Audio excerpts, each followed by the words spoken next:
नमस्कार दोस्तों, ocean network में आपका स्वागत है। मैं हूं ओमकार चौधरी। 2004 में डॉक्टर मनमोहन सिंह प्रधानमंत्री बन गए थे और अटल बिहारी वाजपेयी चुनाव में हार गए थे। 138 सीटें भारतीय जनता पार्टी की आई थी, 145 सीटें कांग्रेस की आई थी। यानी दोनों दलों में केवल 7 सीटों का अंतर था। इसके बावजूद कांग्रेस ने वामपंथियों, कुछ छोटे दलों, सपा, बसपा, ऐसे तमाम कहीं का ईंट कहीं का रोड़ा भानुमति ने कुनबा जोड़ा वाले अंदाज में सरकार बना ली थी। 2007 में हामिद अंसारी को सोनिया गांधी ने उपराष्ट्रपति बनाने का फैसला किया। 2012 में जब उनका कार्यकाल खत्म हो रहा था तो बड़ी जोरदार चर्चाएं थी कि उनको प्रमोट किया जाएगा और राष्ट्रपति बनाया जाएगा। लेकिन पार्टी के भीतर से कुछ ऐसा प्रेशर बना कि प्रणब मुखर्जी को राष्ट्रपति बनाना पड़ गया। तो ऐसे में हामिद अंसारी का क्या किया जाए? तो हामिद अंसारी को दूसरा कार्यकाल उपराष्ट्रपति का दे दिया गया। 2014 में कांग्रेस की सरकार बदल गई और सरकार भी किस तरह बदली? इतिहास में कभी ऐसा नहीं हुआ कि कोई सत्तारूढ़ पार्टी केवल 44 सीटों पर सिमट करके रह जाए। नरेंद्र मोदी के नेतृत्व में भारतीय जनता पार्टी को ही अकेले दम पर 282 सीटें मिल गई और अगर गठबंधन सहयोगियों की, एनडीए की सारी सीटों को मिला लें तो ये संख्या 333 हो गई थी। यानी बम्पर जीत के साथ नरेंद्र मोदी देश के प्रधानमंत्री बन गए। लेकिन 2012 में जिनको दूसरा कार्यकाल दिया था सोनिया गांधी ने, यानी हामिद अंसारी, वो 2014 से लेकर के 2017 तक चूंकि उपराष्ट्रपति रहे, 5 साल का उनका अपना कार्यकाल उन्होंने पूरा किया, तो ये जो 3 साल थे 2014 से 2017 के बीच में, इसमें उन्होंने अपनी हरकतों से मोदी सरकार को लिटरली एक तरीके से रुला दिया। क्योंकि राज्यसभा के सभापति इस देश के उपराष्ट्रपति होते हैं और एक बार तो मायावती सदन के भीतर ही उन पर बरस पड़ी थी ये कह करके कि आप 12 बजे के बाद सदन में ना तो आते हैं ना आप बैठते हैं। सदन की कार्रवाई चले ना चले, देश के लिए जो महत्वपूर्ण विधेयक हैं वो पारित हो या ना हो, आपको जैसे इससे कोई लेना देना ही नहीं है। आपकी जैसे सरकार के प्रति कोई जिम्मेदारी, कोई जवाबदेही ही नहीं है। और इन 3 सालों में जो सत्ता से बाहर गई थी कांग्रेस पार्टी 2014 में, उसकी राज्यसभा में ठीक ठाक स्ट्रेंथ थी।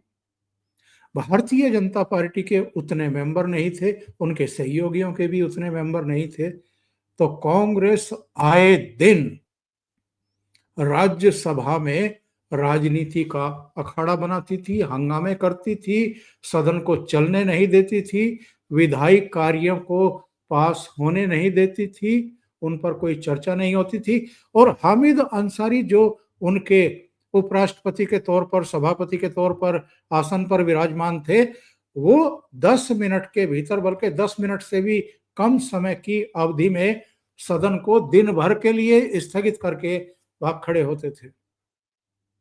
3 साल तक मोदी सरकार ने उनकी इन हरकतों को झेला और जब ये रिटायर हुए 2017 में, आपको वो वीडियो मिल जाएगा सोशल मीडिया पर। प्रधानमंत्री ने बड़ी उनकी चुटकियां ली और भीतर का जो गुबार था वो अलग अंदाज में, अलग तरीके से उन पर तंज कसते हुए उसको बाहर निकाला था और ये कहा था कि चूंकि आप एक पद से बंधे हुए थे, तो बियॉन्ड द लिमिट जाकर के आप कुछ कर नहीं पा रहे थे। अब तो आपके पास, आप चूंकि स्वतंत्र हो गए हैं, यानी पद विहीन हो गए हैं, तो जो जो अरमान आपके भीतर दबे रह गए हैं उनको निकालिए। यानी एक तरीके से खरी खरी सुनाई थी।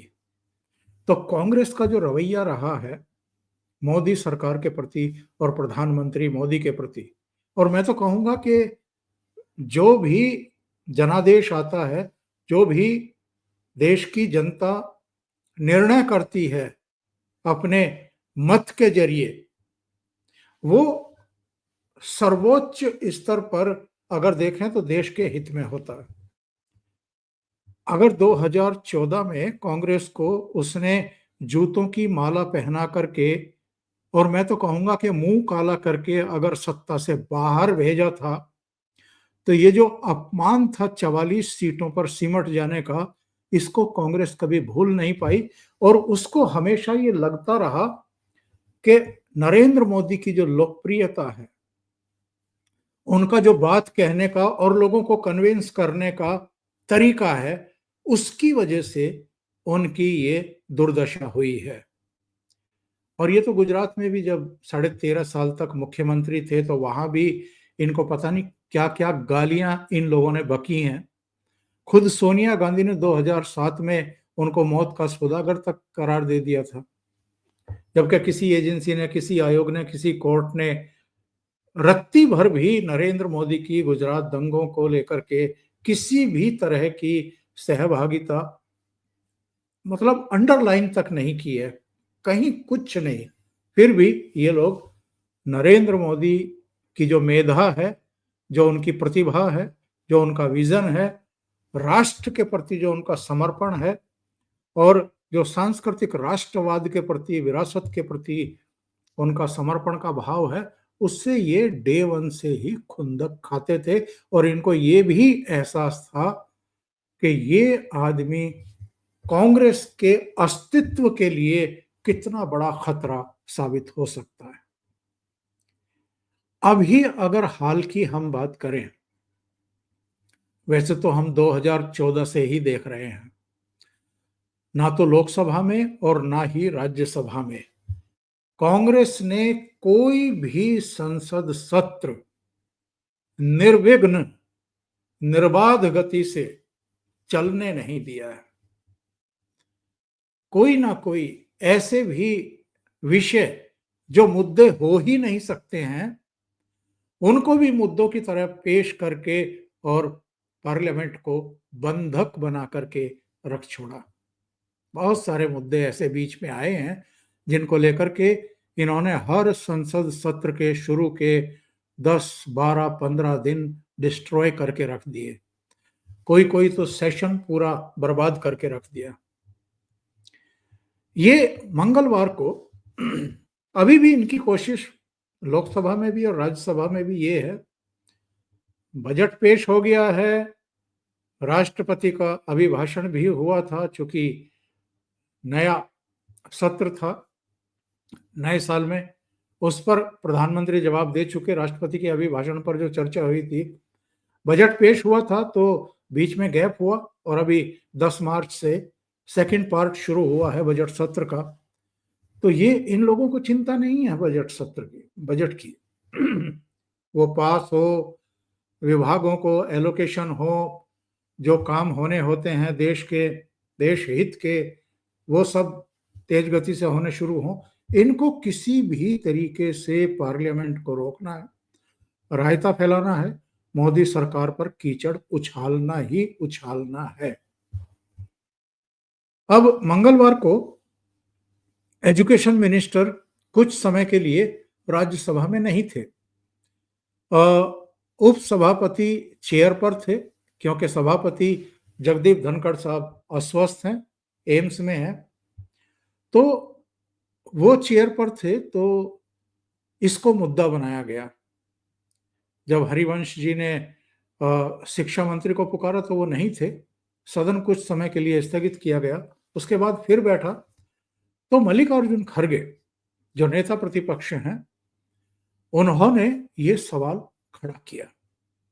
वो सरकार को घेरना चाहते थे, वो मंत्री को घेरना चाहते थे, वो मंत्री का इस्तीफा मांग रहे थे और पहले ही सदन के बाहर इन्होंने एक पूरी भूमिका बनाई कि साहब मोदी सरकार के मंत्री कितने नॉन सीरियस हैं अपने काम को लेकर के, कि जब उनको बुलाया जा रहा था सदन में तो वो सदन से गैर हाजिर थे। और किस तरह के शब्दों का प्रयोग किया है मल्लिकार्जुन खड़गे ने, हैरानगी होती है। मैं आपको सुनवाता हूं और उसके बाद फिर इस पर जरा चर्चा करते हैं। एजुकेशन मिनिस्टर आए नहीं थे। प्लीज सुनिए बोलने दीजिए, विषय पे हम लोग साहब जी क्या डिक्टेटरशिप हो गया? मैं आपसे हाथ जोड़ के विनती कर रहा हूँ। माननीय दिग्विजय जी को बोलना है। नहीं, मेरा बोलना है। हम बोलने के लिए तैयार भी किए हैं और आपको क्या क्या ठोकना है ठीक से ठोकेंगे। यहां रुक करके जरा बात करते हैं, आगे फिर सुनवाएंगे कि इन्होंने कहा क्या है। इन्होंने दो आपत्तिजनक शब्दों का प्रयोग किया। जब उपसभापति कुछ व्यवस्था देने की कोशिश कर रहे थे, इनको रोक रहे थे, तो इन्होंने तुनक करके क्या कहा कि क्या डिक्टेटरशिप है। यानी अगर चेयर पर बैठे हुए सभापति या उपसभापति कोई आपको हिदायत दे रहे हैं, कोई निर्देश दे रहे हैं, तो ये कह रहे हैं कि क्या डिक्टेटरशिप है, क्या तानाशाही है कि हमें बोलने नहीं दे रहे। चेयर को सीधा चैलेंज और चेयर का सीधा अपमान। ये तो उपसभापति हैं। मल्लिकार्जुन खड़गे अनेक बार अब तक सभापति का, जगदीप धनखड़ का अपमान कर चुके हैं। हर मुद्दे पर ये खड़े हो जाते हैं, हर मुद्दे पर इनको बोलना होता है। ना इन्होंने नेता प्रतिपक्ष की कोई गरिमा मर्यादा रखी है उस पद की, और ना ही सदन के चेयरमैन की, सभापति की इन गरिमा की चिंता इनको है, ना सदन की भी एक गरिमा और मर्यादा होती है, वो भी इन्होंने बेच खाई। तो इन्होंने एक शब्द का प्रयोग किया, क्या डिक्टेटरशिप है, और दूसरे शब्द का प्रयोग इन्होंने जो किया है, फिर से मैं सुनवाता हूं आपको। इन्होंने कहा कि हमने पूरी तैयारी कर रखी है और हम आपको ठोकेंगे। सुन लेते हैं दोबारा से। मेरा बोलना है, हम बोलने के लिए तैयार भी किए हैं और आपको क्या क्या ठोकना है ठीक से ठोकेंगे। आपको क्या क्या ठोकना है ठीक से ठोकेंगे। और ये किन को संबोधित कर रहे थे? ये चेयर को संबोधित कर रहे थे, डॉक्टर हरिवंश को, उपसभापति को संबोधित कर रहे थे। और जब इस पर हंगामा खड़ा हो गया और जो नेता सदन हैं राज्यसभा में, जेपी नड्डा, जब उन्होंने इस पर आपत्ति व्यक्त की तो मल्लिकार्जुन खड़गे हमेशा की तरह, इनका यही राग होता है, बैकफुट पर जाकर के कहा कि नहीं, आपको ठोकेंगे से मतलब सरकार को ठोकेंगे। तो भैया पहले अपने मुंह पर हाथ तो फेर लो। क्या कांग्रेस पार्टी राज्यसभा में भी और लोकसभा में भी इतनी हैसियत रखती है? क्या इतनी औकात बची है कि वो मोदी सरकार को ठोक सकती है, रोक सकती है? और क्या रोक पाई है? एक्सपोज तो हुई है, सदन के भीतर भी और सदन के बाहर भी, और देश में भी और विदेश में भी। कांग्रेस चाहती क्या है ये सबको पता चल गया है। और लीडरशिप किस हद तक दिशाहीन है या कहीं से प्रेरित है, ये भी देश के जनता को पता चल चुका है। वरना 3 लोकसभा चुनाव से लगातार देश कांग्रेस पार्टी को और कांग्रेस की लीडरशिप को रिजेक्ट कर रहा है, बुरी तरह रिजेक्ट कर रहा है। तीसरे चुनाव में भी 100 की संख्या पार नहीं कर पाई है कांग्रेस। तो सुनते हैं आगे क्या हुआ और किस तरीके से इस मामले को इन्होंने आगे बढ़ाया। लेकिन सर आप बहस आपस में करेंगे। आपसे उम्मीद करता हूं कि आप बातचीत में आप बहुत अनुभवी हैं। आपसे लोग सीखेंगे। उनको ठोकेंगे, सरकार को ठोकेंगे, सरकार को ठोकेंगे। मैं आप सुनिए please sir, please sir, no tell, please go back to your seats. No, देखिए प्लीज क्या है आज सर, प्लीज मानिए रहे LOP leader of house please. Sir आप सर बहुत ही मैं देता हूँ, please let him go please. Sir मैं आपको देता हूँ मौका इसके बाद, प्लीज बोले आप। सर बहुत ही दुख की बात है कि आपने अभी लीडर ऑफ द ऑपोजिशन जो इतने तजुर्बेकार लंबे समय तक जिन्होंने संसदीय कार्य के रूप में प्रदेश में भी और पार्लियामेंट में भी, लोकसभा में भी और राज्यसभा में जिन्होंने नेतृत्व भी किया और सदस्य के रूप में भी काम किया, अभी जो उन्होंने भाषा का उपयोग किया और चेयर पर स्पर्शन किया है, यह अति निंदनीय है, अति निंदनीय है। This is condemnable, this is to be condemned by one and all including the LOP. He should condemn and he should apologise. जो शब्द का उपयोग किया है चेयर के प्रति, जो the word and the language used against the chair, it is unpardonable. वो अस्वीकार्य है और वो माफी योग्य नहीं है। फिर भी एलओपी को माफी मांगनी चाहिए और बताना चाहिए, अपने शब्दों को वापस लेना चाहिए, नहीं तो उसको एक्सपंज करना चाहिए।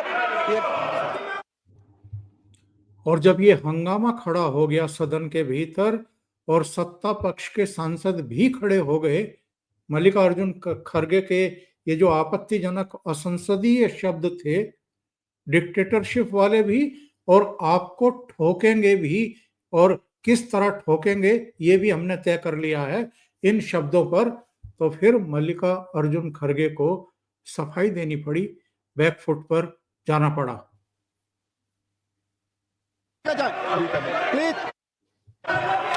मिस्टर तिरचू से प्लीज, मैं अलाउ करूंगा माननीय एलओपी कि आप अपनी अपनी सीटों पे जाएं। प्लीज जाएं अपनी सीटों पे। Please take your seats. This is not your seat mister Vaiko. Please go back your seat. No, I am not, go back your seat. No, please go back your seat. माननीय एलओपी बोलना चाहते हैं। Sir मैं माफी चाहता हूं, मैं कभी आपके लिए नहीं बोला, मैं सरकार के पॉलिसी को हम ठोकेंगे ये कहा। माफ करना अगर आपको मेरे बातों से अगर ठोस लगी है तो मैं आपसे माफी मांगता हूं, मैं सरकार से नहीं। अरे साहब, मैं आपसे माफी मांगता हूं, सरकार से नहीं। यानी सरकार को तो हम ठोकेंगे, ये डंके की चोट पर ये नेता प्रतिपक्ष कह रहे हैं राज्यसभा में। और ये केवल नेता प्रतिपक्ष नहीं है, ये कांग्रेस के इस समय राष्ट्रीय अध्यक्ष भी हैं। पर मैं मल्लिकार्जुन खड़गे से पूछना चाहता हूं, आपकी इतनी हैसियत बची है क्या? आप सरकार को ठोकें और किसी पार्टी को, किसी सरकार को कोई पॉलिटिकल पार्टी, अपोजिशन की कोई पॉलिटिकल पार्टी ठोक भी नहीं सकती है। ये तो जनता तय करती है कि किसको रोकना है, किसको ठोकना है। और देश की जनता 3 बार से आपको ही ठोके जा रही है। अभी के लिए इतना ही। बहुत बहुत धन्यवाद। अगर आपको ये चैनल और इसके कंटेंट पसंद आ रहे हैं तो लाइक करें, कमेंट करें, वीडियो को शेयर भी करें। अभी तक अगर आपने ये चैनल सब्सक्राइब नहीं किया है तो सब्सक्राइब कर लीजिए और साथ में लगे बेल आइकॉन को दबाना ना भूलें। बेल आइकॉन में भी ऑल वाला बटन दबाएं ताकि सभी वीडियो के नोटिफिकेशन आपको समय से मिलते रहें। बहुत बहुत धन्यवाद। नमस्कार।